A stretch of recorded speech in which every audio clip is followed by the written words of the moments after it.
The best compliment to all of you, this is Raju from Bihar. जैसे आप already जानते हैं कि मैं स्ट्रक्चर्स का सीरीज चला रहा हूँ, यानी 1 से लेकर के 50 तक देने का मेरा टारगेट है। हर सीरीज में आपको 5 स्ट्रक्चर्स दिया जा रहा है। अभी तक मैं 4 सीरीज बना चुका हूँ, यानी ये 1 2 3 4 है, और ये आज का जो सीरीज है वो सीरीज 5 है। यहाँ मैं नीचे लिखा हूँ, इस स्ट्रक्चर के माध्यम से आप अंग्रेजी लिखना पढ़ना बोलना सीख सकते हैं। देखिए स्ट्रक्चर्स क्या है, लेकिन उससे पहले मैं आपको एक मैसेज देना चाहता हूँ। अगर आप मेरे यहाँ ऑफलाइन क्लास करना चाहते हैं, यानी मेरे इंस्टीट्यूट पर आकर अंग्रेजी सीखना चाहते हैं, तो एक बहुत ही अच्छा ऑफर है। इस 14 नवंबर को, यानी इस बाल दिवस को, मात्र 1100 रुपीज चार्ज पेमेंट करके, यानी 1100 रुपीज पेमेंट करके आप अंग्रेजी लिखना पढ़ना बोलना सब सीख सकते हैं। और ये जो सीखेंगे ये डिजिटल के माध्यम से सीखेंगे, यानी आपको मैं व्हाइट बोर्ड पर लिख कर नहीं बताऊंगा, बल्कि आपको पूरे स्क्रीन पर, मतलब ए से लेकर के जेड तक जितना मटेरियल्स होगा वो पूरे स्क्रीन पर मैं अवेलेबल करा दूंगा, जिसके माध्यम से आप बहुत कम समय में, बहुत कम एफर्ट करके आप अंग्रेजी लिखना पढ़ना बोलना सीख सकते हैं। तो अगर आप इस अवसर का लाभ उठाना चाह रहे हैं, इस छूट का यानी रिबेट का लाभ उठाना चाह रहे हैं, तो आप उठा सकते हैं। चलते हैं, देखते हैं कि सीरीज क्या है, यानी सीरीज 5 में क्या क्या स्ट्रक्चर्स हैं। देखिए मैं लिखा भी हूं कि अंग्रेजी बोलना सीखे स्ट्रक्चर्स के माध्यम से। आज मैं छोटे छोटे स्ट्रक्चर्स मैं आपको बता रहा हूं, 1 2 3 4 में भी छोटे छोटे स्ट्रक्चर्स मैं बता रहा हूं। कुछ दिन बाद मैं मिडिल स्ट्रक्चर्स कर दूंगा, और कुछ दिन बाद मैं लॉन्ग स्ट्रक्चर्स देना शुरुआत कर दूंगा। लेकिन इससे पहले कि अभी आपको स्मॉल यानी छोटे छोटे स्ट्रक्चर्स पर ही ध्यान देना होगा। देखिए अगर आप माइंड में रखे होंगे कि मेरे को लॉन्ग स्ट्रक्चर्स चाहिए, तो देखिए लॉन्ग स्ट्रक्चर्स तभी सीख सकते हैं जब आपके पास छोटे छोटे स्ट्रक्चर्स हों। जब आपके पास मीडियम टाइप के यानी मिडिल टाइप के स्ट्रक्चर्स हों, तभी आप सीख सकते हैं। तो देखिए शॉर्ट स्ट्रक्चर्स में क्या है, पहला जो स्ट्रक्चर्स है वो है फिर कब, फिर कब, फिर क्या, फिर कहां, फिर कौन, फिर कैसे। अगर इस प्रकार के आपके माइंड में सेंटेंस हो यानी स्टेटमेंट्स हो, तो आप क्या करेंगे, देन का प्रयोग करेंगे, THEN देन का प्रयोग करेंगे, और उसके बाद WH वर्ड्स का प्रयोग करेंगे। WH वर्ड्स में जो भी हो, चाहे वो कब हो, क्या हो, कहां हो, कौन हो, कैसे हो, ये सभी वर्ड्स WH वर्ड्स कहलाते हैं, यानी WH वर्ड्स के फैमिली के अंतर्गत आते हैं। ठीक है ना। तो कहना हो कि फिर कब, फिर कब, तो क्या बोलेंगे, देन व्हेन, देन व्हेन, फिर क्या, देन व्हाट, फिर कहां, देन वेयर, फिर कौन, देन हु, फिर कैसे, देन हाउ। ठीक है ना। तो आई होप ये समझ में आ रहा होगा। कहना हो कि फिर कब, ठीक है ना, अभी आप नहीं देंगे तो फिर कब देंगे। If you will not give me today, then when will you give, then when will you give, then when, देख रहे हैं ना, देन व्हेन का प्रयोग हुआ। ठीक है ना। फिर क्या, अगर आप यह नहीं देंगे तो फिर क्या देंगे। If you will not give this, then what will you give. अगर आप ये, तो देन व्हाट, देन व्हाट। देखिए लॉन्ग में मैं स्ट्रक्चर दूंगा, लेकिन अभी मैं छोटा छोटा स्ट्रक्चर दे रहा हूं कि आप आसानी से समझ सके। ठीक है ना। तो कहना हो कि फिर कब, देन व्हेन, फिर क्या, देन व्हाट, फिर कहां, देन वेयर, फिर कौन, देन हु, फिर कैसे, देन हाउ। ये आप लिखिए, ये आप लिखेंगे तो आपको और ज्यादा समझ में आएगा। मेरा जितना स्ट्रक्चर है सब आप एक नोटबुक में लिख सकते हैं। जब लिखेंगे धीरे धीरे धीरे धीरे धीरे धीरे वो आपका नोटबुक जानते हैं क्या हो जाएगा, वो एक ऑलरेडी स्पोकन क्लासेज का किताब हो जाएगा, बुक हो जाएगा, जिसके माध्यम से आप अंग्रेजी लिख पढ़ बोल सकते हैं। ठीक है ना। नेक्स्ट स्ट्रक्चर के बारे में बात करें तो नेक्स्ट है कि लेकिन क्यों, लेकिन क्यों, लेकिन कौन, लेकिन कैसे, लेकिन कब, लेकिन कहां। अगर इस प्रकार के सेंटेंस यानी इस प्रकार के हिंदी वाक्य आपके दिमाग में हो, तो आप कैसे ट्रांसलेट करेंगे, बट, क्या करेंगे, बट और WH वर्ड्स का प्रयोग करेंगे। ठीक है ना। कहना हो कि लेकिन क्यों, but why, but why, right. लेकिन कौन, बट हु, बट हु। लेकिन कैसे, बट हाउ, बट हाउ। लेकिन कब, बट व्हेन, बट व्हेन। लेकिन कहां, बट वेयर, बट वेयर। ठीक है ना। कहना हो कि लेकिन क्यों, आपको वो मारा, लेकिन क्यों मारा, he beat you, but why he beaten you, right. वह मारा, बट वाई, बट वाई का वहां प्रयोग कर सकते हैं। लेकिन कौन, ठीक है ना, आपके दरवाजा खटखटाया, आपका दरवाजा खटखटाया, लेकिन कौन खटखटाया। Someone knocked at your door, but who knocked, कौन खटखटाया, बट हु का प्रयोग करेंगे, ठीक है ना। तो अगर ऐसे सेंटेंस आपके दिमाग में हो तो बट और प्लस WH वर्ड का प्रयोग करके हम ट्रांसलेट कर सकते हैं।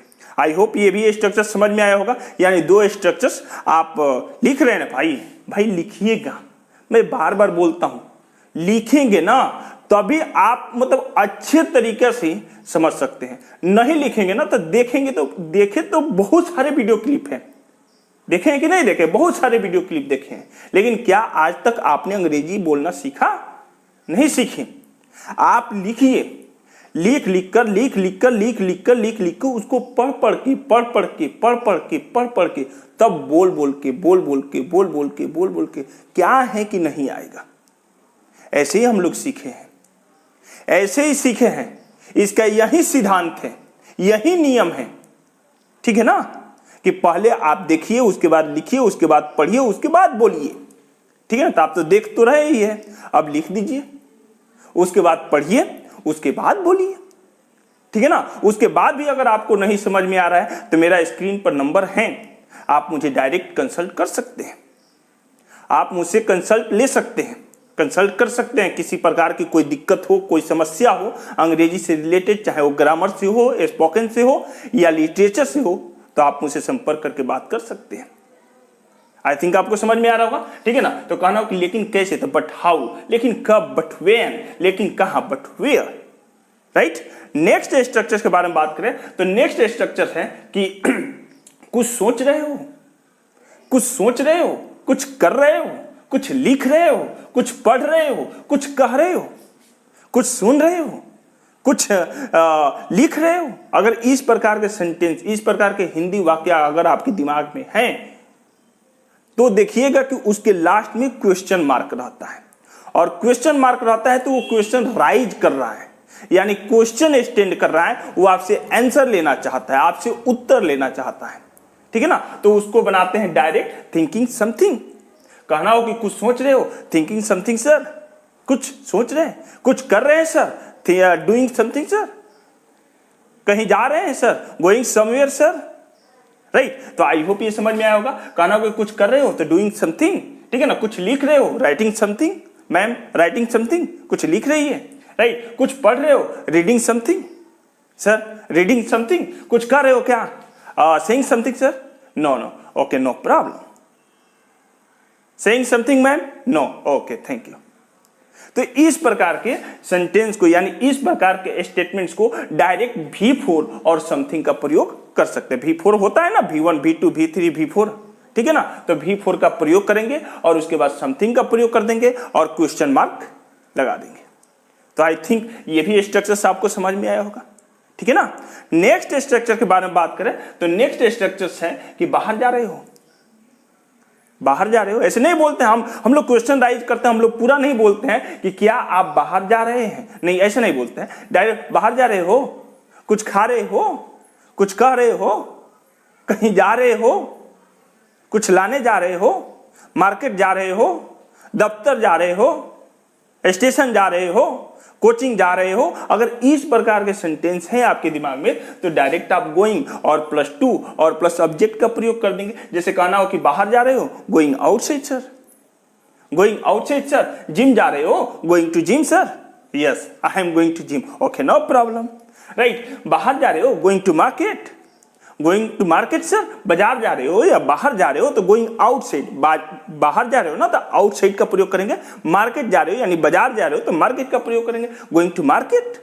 बाजार जा रहे हो, ऑफिस जा रहे हो, गोइंग टू ऑफिस।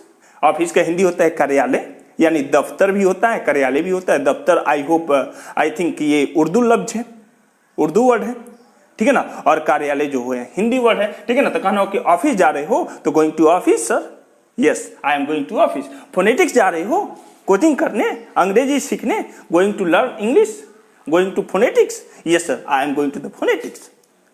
तो आई होप ये भी समझ में आया होगा, राइट। नेक्स्ट यानी लास्ट स्ट्रक्चर के बारे में बात करें तो लास्ट स्ट्रक्चर है कि पेंसिल है आपके पास, पेंसिल है आपके पास, कलम है आपके पास, बुक है आपके पास, कुछ छुट्टा पैसा है आपके पास, 10 रुपया है आपके पास, एक्स्ट्रा एक कलम है आपके पास, साइकिल है आपके पास, बाइक है आपके पास, मोबाइल है आपके पास? अगर इस प्रकार के सेंटेंस आपके दिमाग में हो और ऐसे सेंटेंस को आप इंग्लिश में ट्रांसलेट करना है तो वेरी सिंपल है, गॉड का प्रयोग करेंगे। वैसे तो स्ट्रक्चर्स और होते हैं, डू यू हैव से भी बना सकते हैं और गॉड से भी बना सकते हैं या हैव यू से बना सकते हैं, लेकिन मैं यहां सिंपल बता रहा हूं तो गॉड से ही बनाकर दिखाया हूं आपको।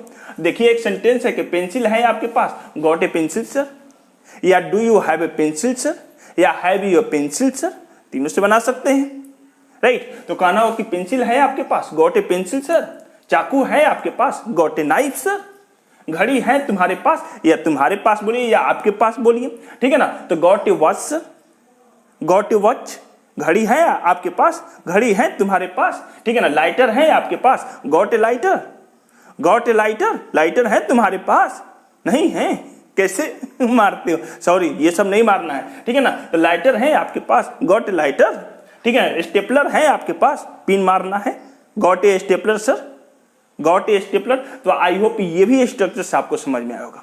तो ये टोटल में 5 स्ट्रक्चर्स दिया। कितने स्ट्रक्चर्स दे दिया? 5 स्ट्रक्चर्स। आप इसे लिखिए, जब चाहे तब मुझे दिखा सकते हैं, जब चाहे तब मुझसे मिल सकते हैं, और जब चाहे तब मुझसे मिलकर कंसल्ट ले सकते हैं कि how to make our English easy peasy, how to make our English strong, right. तो आई थिंक ये 5 स्ट्रक्चर्स आप समझ गए होंगे। फिर मिलते हैं एक नेक्स्ट सीरीज में नेक्स्ट स्ट्रक्चर्स के साथ। तब तक के लिए तहे दिल से धन्यवाद। Bye bye, take care.